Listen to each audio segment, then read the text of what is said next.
Hello and greetings from Iceland. I'm starting today's update by the volcano Grímsvotn under Vatnajökull glacier. The aviation warning code was placed on code yellow yesterday, but today, Friday, it's back to the good old green light. And the reason for this change are a few earthquakes yesterday, which could indicate that an eruption was starting under the glacier. An eruption there would for sure produce a way bigger fireworks show than the one I showed you just a few days ago. However, this turned out to be a teaser, although there is of course a larger story behind those strong reactions from the Met Office. For the last 4 months, seismic activity has been higher than what is considered to be normal background activity, like we recently got this spike in land uplift, or when the rifting event took place near Grindavík.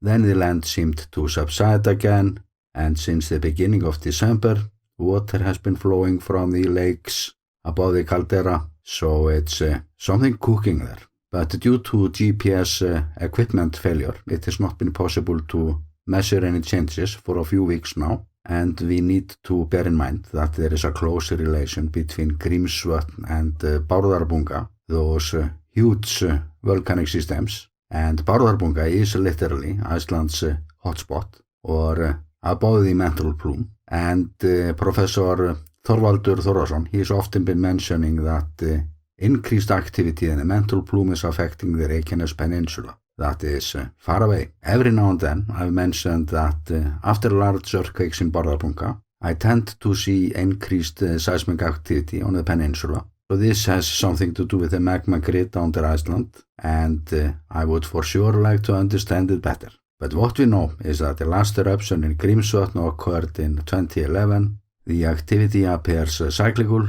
4 eruptions have occurred since 1996, plus the Bárðarbunga eruption in 2014. And the fact that Bárðarbunga seems to be reloading after that event and getting ready for the next big event makes this whole scenario even more interesting.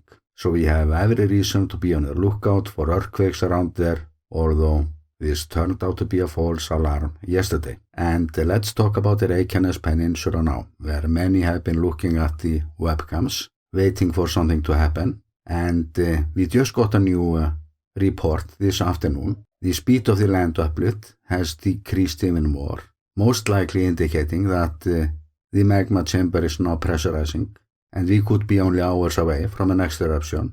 But this is, however, just old news. It's the same report that I did last time. And we are just waiting, and each day counts when it comes to the lava barriers that are in the making now. So we can use every day we get. However, I do have a fine story to help us into the weekend. In my last update, I was talking about this earthquake swarm by the volcano Trölladyngja, and that turned into a little science debate. So I'm mentioning Professor Þorvaldur Þórðarson again. He's not buying the explanation that those earthquakes were triggered by changes in the crust or a side effect from a Grindavík event. That's what the Met Office is saying.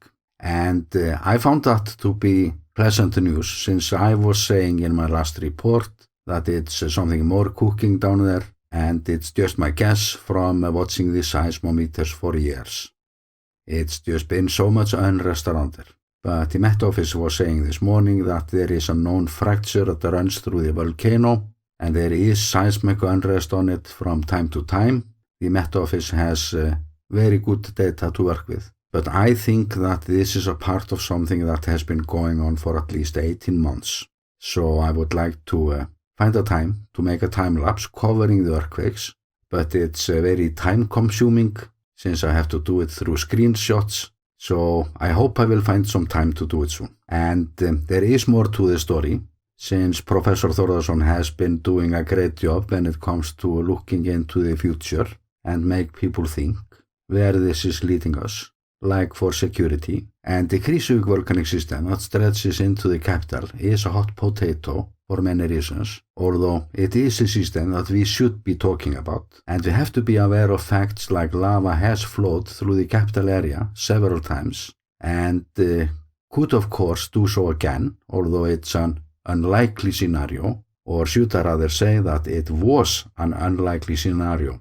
until the municipality Hafnarfjörður, which is a rather large part of the capital region and stretches into the Reykjanes Peninsula, started to build a new residential area on young lava around 20 years ago. In fact, lava has flowed over that particular area 3 times in historical time, making it the worst building land in Iceland.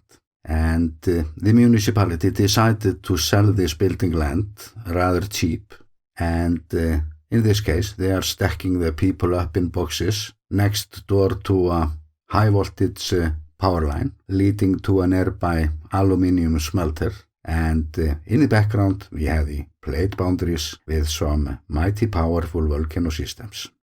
But Professor Þorvaldur said the other day, it's about time that this town starts to think about to build elsewhere than to the south toward the plate boundaries.